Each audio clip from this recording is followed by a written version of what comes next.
people have been saying that, I look extra shiny. I look like I'm glowing a lot lately.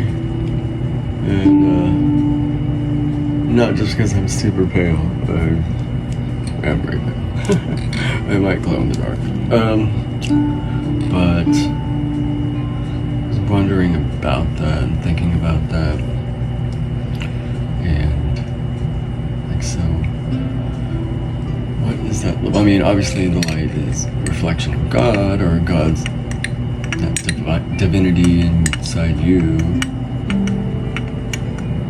But, what is that? How do we define that? And I know, I'm sure people have written about it and talked about it, and probably ad nauseum. But, I'm just coming to realization with myself. And it's it really just, it's, I mean, you can see it obviously in babies, newborn babies, and children before, that pure joy, that pure raw emotion. Not always joy, sometimes anger, fear, but it's all unfiltered and raw, and that is, the divinity in them, but it's also most pure, I guess, most,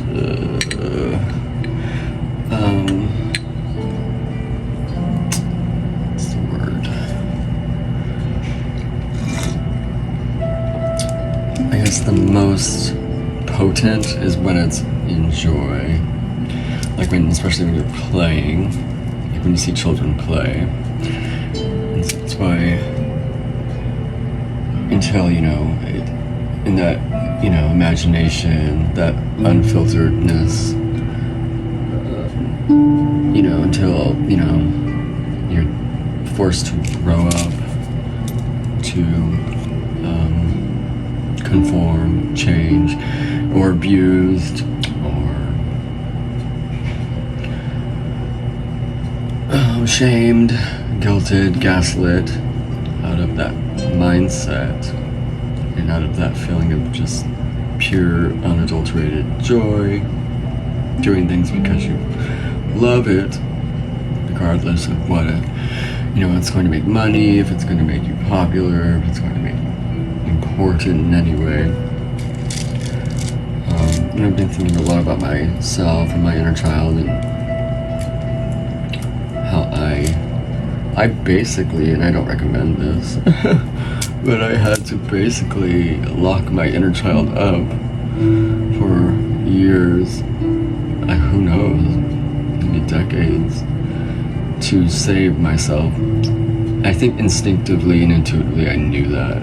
Again, it's not something I recommend doing, but because I had no love and no support system, and everyone I saw everything as a threat, and because everything kind of was a threat to me, so I had to lock that child up for safekeeping for a time when they could be released again,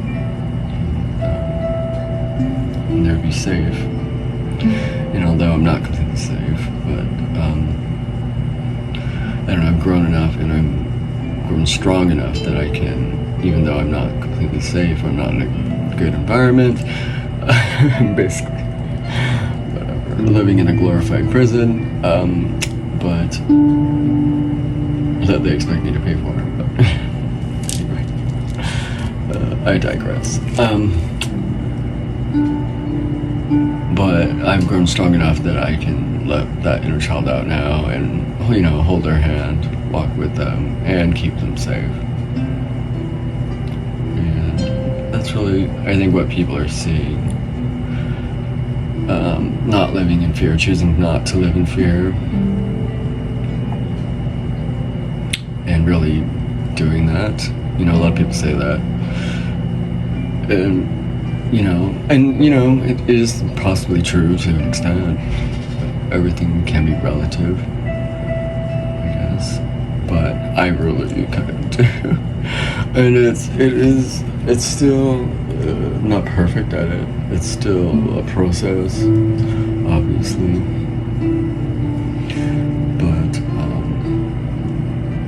it does, set you for fear, say is an illusion, which I'm coming to learn it is.